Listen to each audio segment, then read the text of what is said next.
Ay, kagahod na naman sa Twitter tungod sang Frankie versus Ben nga issue. Pero antes ina. Haniway, mayong adlaw sa inyo. Kag tani, kamo naman ang ara sa maayong nga kahimtangan. Kag madamo gid nga salamat sa inyong nga paglantaw kag pagpaday nga pagsuporta sa akon nga mga videos. Halong gid kamo dira. Gagirinoal na naman sa Twitter tungod sang Frankie versus Ben Tulfo nga issue. Hinabalang party sa rape, kundi gid ang inchakto. Gani, maintraman kita, amo ini ang ikatatlo nga komento. Mahatag ako sang komentaryo sa ila mismo nga komento. Amo na ako ikatatlo nga tawo dira. Una untang komento ni Frankie. Hambal niya nga dapat ang mga tao is tudloan or dapat may awareness party sa rape, which is inchakto. Chakto inaya ginahambal nga dapat ang mga tao, especially mga kabataan, dapat may awareness party sa rape. Pero ang iya nga nalimtan is tanan kita may opinion, may kanya-kanya nga opinion, kag dapat respetohon nimo ang opinion sang iban, ilabi na gid kon medyo tigulang. Amo na dang punto. Amo nang punto nga nalipatan. Ikaduha, ang komentaryo ni Ben. Anong akon nga mahambal? Hambal niya nga dapat ining mga kababaihan magbeste sang matarong. Tsakto. Tsakto inang iya ginahambal.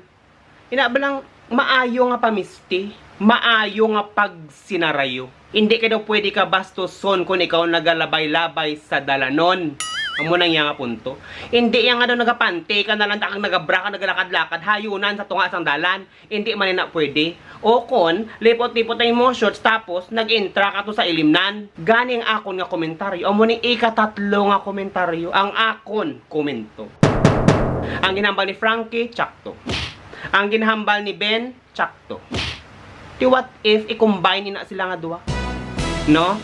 I-combine. Una is, tagaan naton ang mga tao, ilabi na gid ang mga lamharon, sang awareness party sa rape.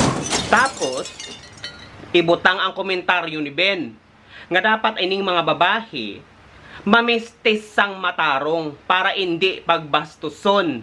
Puti mayo. Pero ang nalimtan nila nga duha para sa akon, amo ining ikatatlo nga komento. Ining nag-commit sang rape, what if padakuan ang ila kaso? O kon ang akon nga suggestion, ining rapist dalon sa plaza. Tapos lihapon ang iya nga badudong para hindi na mapuslan. Te. Tay kon makita inasang iban, do you think himuon pa na nila? Kundi syempre mainontat sila, kay nakulbaan sila. Amo nang dapat sa mga Pilipino, dapat may example para mag-untat sila. Gani ko ng kaso ni mo rape, dalon sa plaza, ubahan, lihapon ang badodong. Tapos ang problema, di ba?